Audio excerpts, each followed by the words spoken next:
अगर राहुल गांधी पीएम नहीं बने तो कांग्रेस का कोई युवा लीडर ना सीएम बनेगा और ना ही डिप्टी सीएम। 10 जनपद की चौहद्दी की गणेश परिक्रमा भी कांग्रेस के युवा नेताओं के स्टार को गर्दिश से बाहर नहीं निकाल सकती, ये तय मानिए। हम तो डूबेंगे सनम, तुमको भी लेकर डूबेंगे। कांग्रेस ने इसे दिल से लगा लिया है अपने नवाब के लिए। मजाल की राहुल के बांकपन के आगे किसी नेता को युवा मान लिया जाए। 50 साल वाले युवा नेता, इतिहास में ना देखा ना सुना ना ही पढ़ा। धन्य हो गई आज की पीढ़ी जिसने इतना नौजवान नेता देख लिया। राहुल की जवानी के आगे कांग्रेस के बाकी नौजवानों की मेहनत, किस्मत सब माटी के ढेले के बराबर, रत्ती भर मोल नहीं। राहुल तो हीरा है, हीरा, कांग्रेस के असली हीरो। 2004 से लेकर 2014 तक किसी पार्टी ने इस देश में युवाओं के नाम पर सबसे बड़ा पाखंड किया तो वो कांग्रेस है। युवा राजनीति के नाम पर इस देश में नौजवानों के साथ सबसे बड़ा धोखा किसी ने किया तो वो भी कांग्रेस है। जिस पार्टी में राहुल के आगे किसी नेता को युवा माना नहीं जाता, उस पार्टी का युवा प्रेम पाखंड नहीं कहलाएगा तो क्या कहलाएगा। एक एक उदाहरण और सबूत के साथ देखिए कैसे राहुल से ज्यादा तेज, राहुल से ज्यादा वोट बैंक रखने वाले और उनसे ज्यादा पॉलिटिकल एक्टिव नेताओं को किनारे लगा दिया गया कांग्रेस में।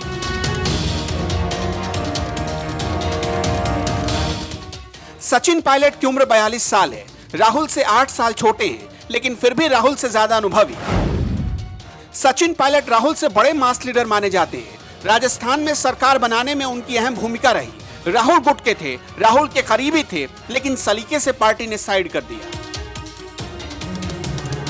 ज्योतिरादित्य सिंधिया को कभी राहुल का ब्रेन कहा जाता था। मीडिया में राहुल वही स्क्रिप्ट पढ़ते थे जो सिंधिया लिखते थे, लेकिन पार्टी ने उन्हें भी ऐसे साइड किया कि प्रतिष्ठा में सिंधिया को खुद ही पार्टी छोड़कर जाना पड़ा।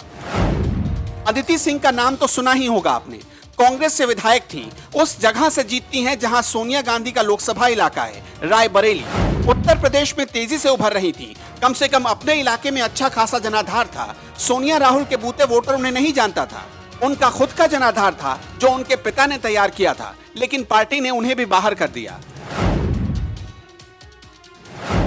राहुल गांधी से 4 साल छोटे जितिन प्रसाद सचिन पायलट के मामले के बाद पार्टी को बार बार आगाह कर रहे हैं।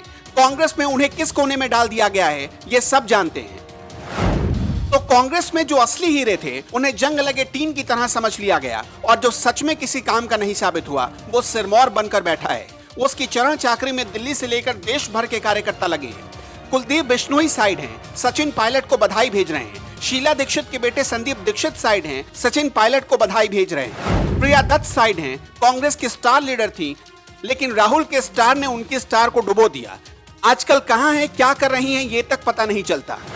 प्रिया दत्त तब सुर्खियों में आती हैं जब वो सचिन पायलट का समर्थन करती हैं और ट्वीट करती हैं। कांग्रेस में कभी नारा दिया गया Indira is India, India is Indira. आजकल कांग्रेस में एक नया नारा चल रहा है, राहुल इज कांग्रेस और कांग्रेस इज राहुल। और इसी भ्रम में पार्टी का मटियामेट हो रहा है।